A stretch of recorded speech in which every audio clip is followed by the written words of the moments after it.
Maybe you've heard this story. It's about a guy at an airport whose flight was delayed, so he went to a nearby shop. Talking to the server, he learned some cookies were on sale, so he decided to treat himself. Sitting near another man, the traveler took out a magazine he'd bought and started reading.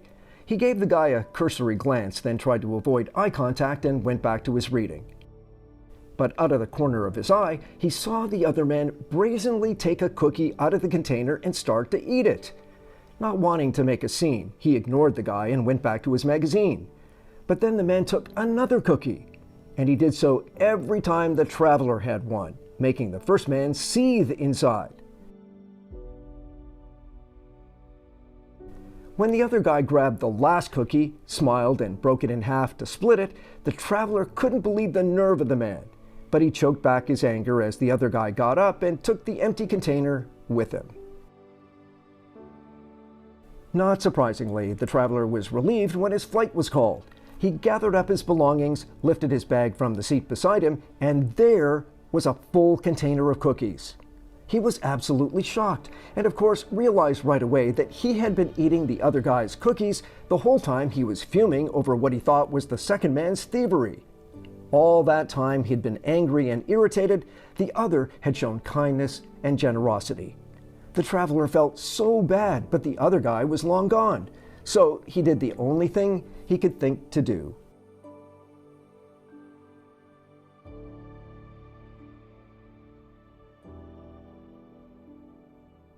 That is a small story with a very big implication, and that is we have to be so careful not to make assumptions or judge people unfairly, especially when we don't have all the facts. And yet the truth is, we're so quick to put people in boxes based on their behavior, their dress, color or ethnicity, their religion, or their sexual orientation. But Jesus wants nothing to do with our stereotypes or our harsh judgment. He calls us to show love and kindness to everyone and to combine that with a healthy dose of humility, because it's only a matter of time before we do judge someone unwisely and unfairly.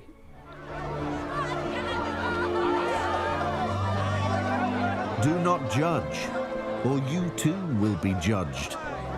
For in the same way you judge others, you will be judged, and with the measure you use, it will be measured to you. Why do you look at the speck of sawdust in your brother's eye and pay no attention to the plank in your own eye? How can you say to your brother, "Let me take the speck out of your eye," when all the time there is a plank in your own eye? You hypocrite! First, take the plank out of your own eye, and then you will see clearly to remove the speck from your brother's eye. Ouch! The point is, we have to recognize our own faults before we start finding the flaws in others.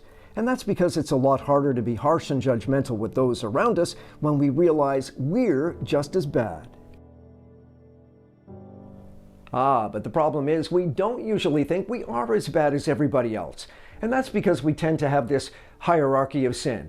There is the really serious stuff at the top, usually the sexual ones, and then there are the less serious ones in our eyes. And yet those are the ones that God shows a particular distaste for, things like greed and envy. From a biblical point of view, we need to understand that sin is not a series of acts or omissions. It's a condition.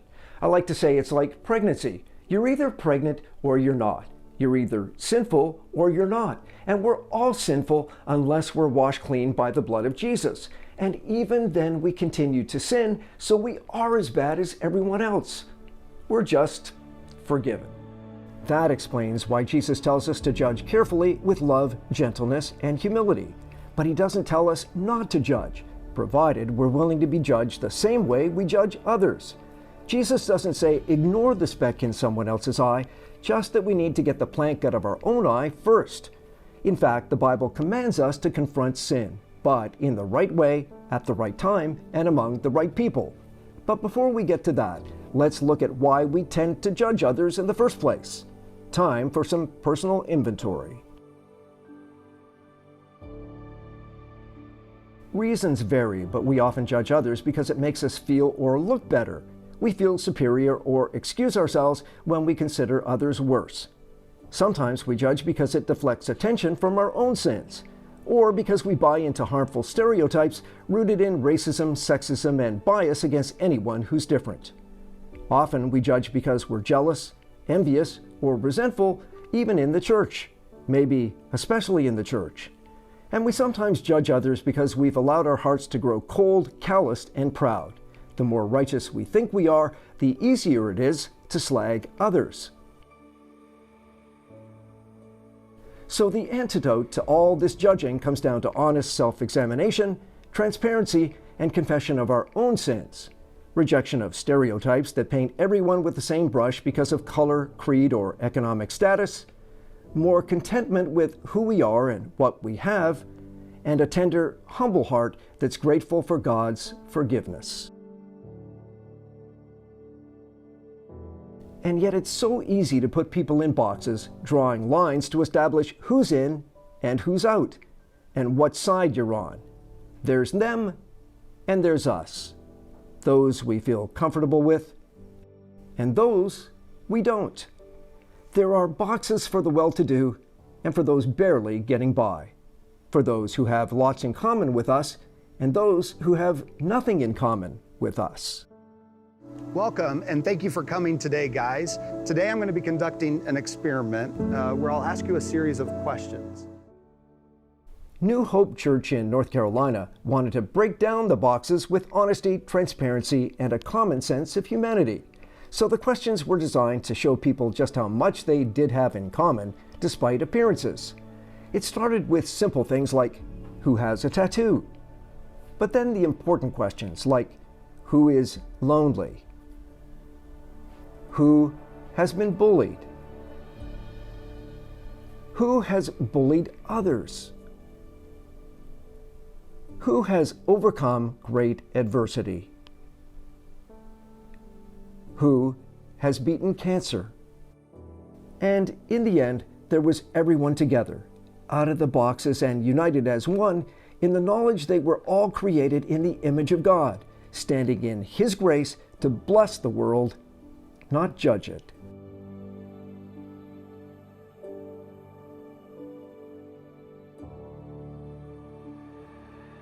Just think of how differently the world would see Christians and the church if we spent less time being harsh and judgmental and more time being loving, kind, and patient. Remember how I said that we have to judge the right way at the right time among the right people? Well, I was referring to the Bible's double standard, and yes, there is one. There's one standard for believers and another for everyone else. In 2 Corinthians 5, the Apostle Paul writes to a Greek church under his care about a very real problem. Essentially, there's a man sleeping with his stepmom and bringing shame upon the whole group. So Paul writes to the church and he says, "You must remove that man from your midst until he repents and changes his ways, because he's accountable to a higher standard. And so are we when we make our commitment to Christ." When I wrote to you before, he says, I told you not to associate with people who indulge in sexual sin. But I wasn't talking about unbelievers. You'd have to leave this world to avoid people like that. I meant you're not to associate with anyone who claims to be a believer who does those things. It isn't my responsibility to judge outsiders, but it certainly is your responsibility to judge sinners inside the church. God will judge those on the outside, but you must remove the evil person from among you. Now, obviously, we have to stand up to poverty and racism, injustice, and all the things that are wrong in this dark world. We have to shine the light of Jesus everywhere we possibly can. But when it comes to the individual sins of people outside the church, Paul seems to be saying it's none of our business. Instead, we need to help each other find the planks in our own eyes with love and humility so we can create a place where people want to come to be loved and accepted, not judged.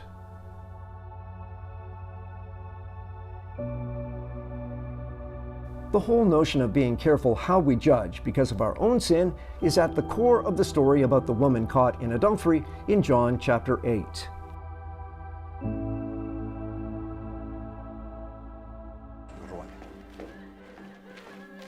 The teachers of the law and the Pharisees brought in a woman caught in adultery.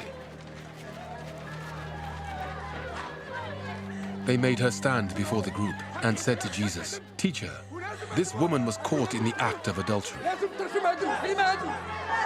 In the law, Moses commanded us to stone such women. Now what do you say?" They were using this question as a trap in order to have a basis for accusing him.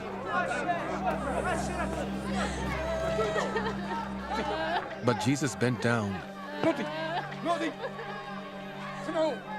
and started to write on the ground with his finger.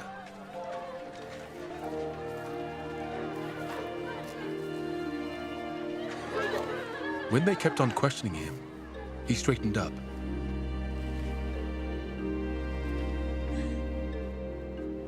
And said to them,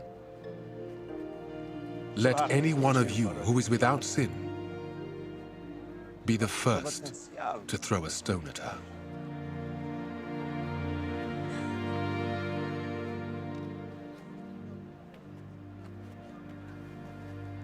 Again he stooped down and wrote on the ground. At this, those who heard began to go away one at a time. The older ones first, until only Jesus was left, with the woman still standing there. Jesus straightened up and asked her, "Woman, where are they? Has no one condemned you?" "No one, sir," she said. "Then neither do I condemn you," Jesus declared. "Go now and leave your life of sin." Ever wondered what Jesus was writing? Well, the religious leaders were breaking the law of Moses, which said both the man and woman were to be prosecuted for adultery, and there had to be 2 witnesses. Neither condition was met. Also in these cases, a priest was supposed to write the law that had been broken, along with the names of the accused. But it had to be done on a surface that would not make the writing permanent, so the dust on the floor of the temple was the most common spot. It was a symbolic reminder that even though God's commandments were written in stone, mercy did away with sin. So, by writing on the sand, Jesus was not only reminding the accusers of God's forgiveness, he was also reminding them they weren't following their own rules. Now remember, Jesus writes on the ground twice. Most scholars think the first time he wrote down the crime of the woman and the corresponding penalty, which was death, and the second time he wrote down the names and the sins of her accusers, exposing them as the frauds and hypocrites they were. The lesson for us in all of this is that if we're going to stand in judgment of others, we better be ready to have our own lives held up for examination too. Reminds me of the old preacher story about a woman who moves into a new neighborhood and does laundry and puts it out on a clothesline. A nosy neighbor is always criticizing that laundry, saying it's dingy or there are stains or something doesn't look quite right. And this goes on and on and on for weeks. The woman's husband says nothing. Then one day she says to him, "Well, the laundry finally looks great. I wonder what she learned." The husband put down his paper and said, "I think I can solve that mystery. I got up early this morning and washed our windows." I wonder, what lens, what window are you looking out of when you judge other people? And is your own dirt getting in the way? In a similar vein, Paul has harsh words for those who accuse others and do the same things. When you say people are wicked and should be punished, you're condemning yourselves, for you do the very same things, he says in Romans 2. Why do you think you can avoid God's judgment when you're just as guilty? Don't you see how wonderfully kind, tolerant, and patient God is with you? And the implication is, we should be kind, tolerant, and patient with others. James puts it like this: don't slander one another. Anyone who speaks against a brother or sister or judges them speaks against the law instead of keeping it. There's only one judge, but who are you to judge your neighbor? Especially when we often get things so wrong. I like this story of a guy who tries repeatedly to strike up a conversation with a pretty girl who ignores him.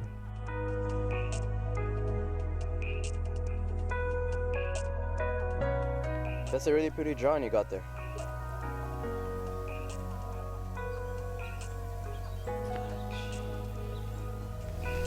Hey, listen. I was just complimenting your drawing. I'm not a creep that's trying to get at you or anything. But after repeated attempts to be friendly and being completely shut out, he lets his temper get the best of him. Girls these days, you think every guy's after you. You all have so much attitude, it's ridiculous.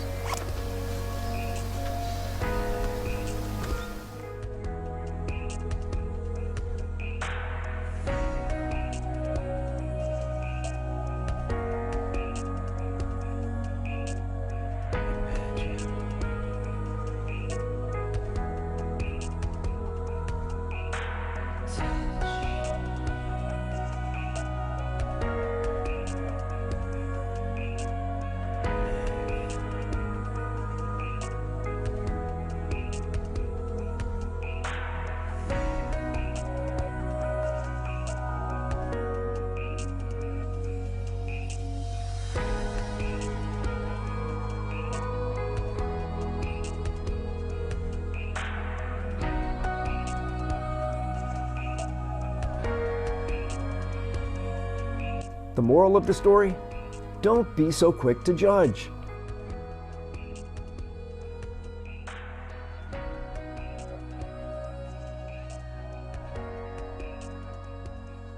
That much money. The same with this story. Oh, a rookie like you could never sell a place like this. No, if someone's gonna sell it, it's going to be me. Hi, welcome to our open house. Thank you. Wow. This place is gorgeous.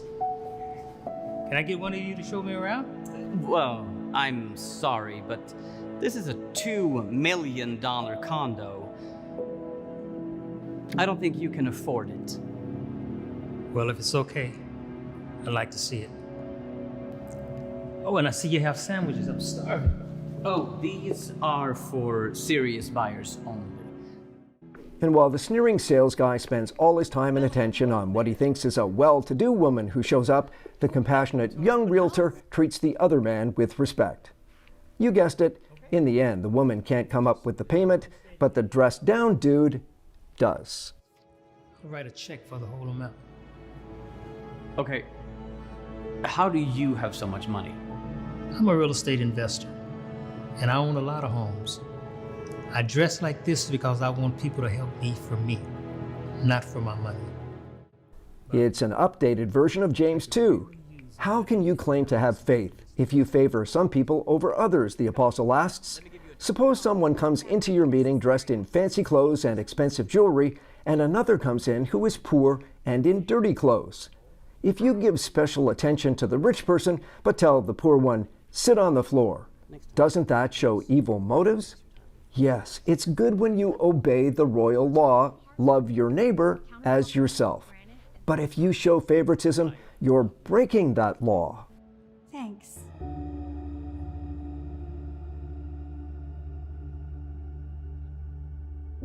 And the New Testament also tells us not to judge other Christians on the basis of what they believe about non-essential matters. Who are you to judge someone else's servant? Stop passing judgment on each other and don't put any obstacle in the way of a brother or sister. Again, the key is love, gentleness, and humility. We're all going to stand before the judge one day, and he's not going to take kindly to those who spent a lot of time trying to sit in his seat. So next time you're tempted to look down on someone, look out and look up instead.